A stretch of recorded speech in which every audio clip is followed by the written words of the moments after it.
Mr. Jim Hickey. Yeah. Are you prepared? No. Are you willing? Yes! All right. Right club audience, are you prepared? Yes! That was unconvincing. Right club audience, are you prepared? Yes! All right. Jim Hickey, free will. 3, 2, 1, and go. To start, taking the big picture and objective reality into account, my side of this proposition is completely untenable.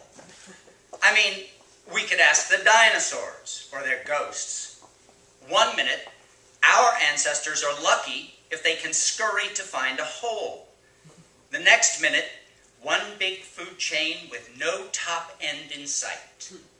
One result of which is our collective presence here this evening. Another way of looking at the inherent fatedness of things is this. From the moment all of us emerge from our mamas, covered in blood, and if we're lucky with mamacitas still breathing, and waiting for us with the sweetest feeding machine that we'll ever know, we're on a treadmill to the one certain end that all life shares. Folks catch my drift here, right? No need to spell it out. Having conceded the field in terms of universal perspectives, however, let me contradict myself. Here we are. If we ponder that simple notion, here we fucking are. And how ugly and gorgeous and huge and concise and simple and complicated it all simultaneously is, defined by paradox and polarity that seem like they're about to rip us apart, especially now. Carnage and mayhem everywhere, from Afghanistan to my veteran buddy Stan's weekly brawl with his wife. Bailouts for those with way too much. A spot under the bridge for the likes of me if I can't come up with some paying work fucking soon. My daughter in and out of jail for the crime of being a drinking teenager. A homeful itinerant pal of mine just recently out of the joint for the crime of surfing the web while poor. We could all go on and on and on. Then our thoughts have to take us down something like the following conceptual trail. That life eventually is inherently foobar, fucked up beyond all repair for anyone as yet uninitiated, is indisputable. In the long run, fate rules. But every individual day can be either a portal to epiphany or a slide down the slick incline toward the mouth of hell.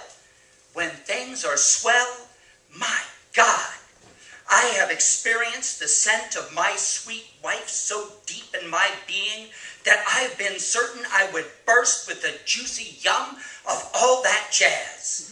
We've all been there, as well as the other. No need for more details about carnage and doom, not in these days of modern times. Of course, such microscopic views looking at one of the 25,000 days or so that each of us encounters passing through this phase of things could also depend on fate. But maybe my choices make a difference. Clearly, on a case-by-case basis, that seems to make sense.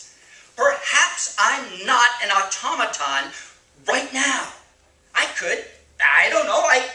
could get up on stage and give a rant about possibility, desire, choice, and what in hell the meaning of being human is.